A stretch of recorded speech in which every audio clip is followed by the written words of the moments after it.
Hi, my name is Larry Fobbs. Thank you for watching this video because you're interested in this product here, Ketogen4. It's a very special product for burning fat. So what I want you to do is look up the title Keto. You'll find that there's a lot of products out there. They talk about this, talk about that, burning this and burning that. This product here is very special, made by New Life. Now the thing is, okay, when you purchase this product, you're getting more than just a product. We have a Facebook group of hundreds of individuals who are using this product. And you can join the group, see what they're talking about, compare ideas and things like that. And the other thing is, we have a board of certified doctors who are also on board with this product. So, when you start taking this product, you're not alone. You'll be able to call in, check in, see how everyone's doing, give you results, and all that is because you don't have to be alone in trying the keto product. It's because I bet you if you were to Google and look up keto, it's a very complicated subject. A lot that's involved, a lot of misconceptions. But this product here is a true fat burner. You burn fat. You don't have to exercise, you don't have to go on a special diet or any of that other nonsense you'll hear out there, because this product is very special. So once again, thank you very much for watching this video, and I'll see you on the inside. There are a number of critical mistakes that people make when they go onto a ketogenic diet, and a lot of it simply has to do with not knowing the science. So I'm going to break down the top 5 critical ketosis mistakes that I see most people making. But before I get into the science, let me please ask that if you haven't already, hit that subscribe button so you can make sure that you're getting 2 to 5 videos per week. They're going to help you get the most out of whatever you're trying to get out of life as pertains to your diet, nutrition, lifestyle, and business. So let's get right to it and talk about the 5 most critical mistakes that you're probably making in ketosis. The first one is one that's obvious, but people don't always really realize, and that is the fact that you're not getting enough fats. Okay, what we have to look at first and foremost is a true therapeutic form of ketogenic diet really is 90% fat, 8% protein, and 2% carbs. Now, I don't expect you to be consuming that. That's a super therapeutic version, and that's not really practical for the everyday person. But I want to make sure that you know this, because that's where a lot of the science in terms of ketosis has been predicated upon. It's been predicated upon consuming copious amounts of fat. So what most people don't do is get the right amount of fats. They end up loading up on protein. They make crusts for pizza made out of chicken. They make crusts for pie made out of almond flour that sure has some fat in it, but it's so high in protein. You're filling up on that stuff and you're not getting the fats that you need. So then by default, if they were to try to get enough fats by ratio, they end up with this huge amount of calories. What I strongly recommend you do is cut the protein amount that you're consuming, more than likely, based on how many people I've talked to, probably in half, and increase the fat content. It's going to feel weird because it feels like you're just consuming so many fats, and you're not supposed to be doing that in our traditional society. But the MCT oil, the coconut oil, the palm oil, all those healthy fats add up. So I highly recommend that you get yourself closer to something like an 80% fat intake, 15% protein intake, and 5% carb intake if you truly want the body fat burning and the mental effects of ketosis. Which leads me into the next mistake.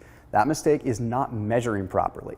You see, a lot of us, just like what I talked about before, we don't end up really measuring and seeing if we're in ketosis, so we just assume that even though we're not getting enough fats, that we're in ketosis. That's exactly why measuring is so critical. Now, there's 3 different critical ways that you can measure, okay? The first one is by measuring through your blood. Blood meters measure your blood beta-hydroxybutyrate levels. This will tell you how far into ketosis you are and if you are producing beta-hydroxybutyrate, which is the main energy source for your body when you're in ketosis. The other method is using a urine strip. Urine strips measure acetoacetate. The only downside with the urine strips is once you're keto adapted and you're not producing a lot of excess acetoacetate, they'll stop registering you as in ketosis. So even if you are in ketosis, they may not read it. The third method is by measuring your breath acetone levels, and there's a lot of devices that can allow you to do that. But really the most important thing here is no matter what device you're using, you need to start measuring, because you can't track what you don't know, and you can't truly measure your results if you don't have the constant of knowing that you're in ketosis. Now let's get into the third, and I think is the most important one, hands down. Okay, here's the thing. When we are in ketosis, we really aren't taking care of our gut health. And it has to do with a couple simple things. It's not that we're just neglecting our gut health. It's the fact that when you're in ketosis, things change. You see, we have billions of bacteria in our gut. And normally, the bacteria in our gut is feeding off of proteins, sugars, glucose, and feeding off a little bit of fats. But when you're in ketosis, you're depriving it of a lot of the glucose. So it's having to run on fats. Well, that's okay, except by and large, and studies have shown, most bacteria that feed on fats are high in endotoxins. Okay? We're talking about things like lipopolysaccharides. What lipopolysaccharides are basically compounds that can trigger an inflammatory response in the body. And this results from what is known as gram-negative bacteria. Gram-negative bacteria occur in our intestinal tract. They're a natural part of life. But what we always want is a balance of gram-positive and gram-negative. And if we have too much in the way of gram-negative, essentially we have too much bad bacteria. And this bad bacteria contains endotoxins, which are basically toxic compounds that go inside the cell. When these lipopolysaccharides get into the bloodstream, they make us extremely sick, okay? They can cause a lot of inflammation. They usually pass into the bloodstream through something like a leaky gut.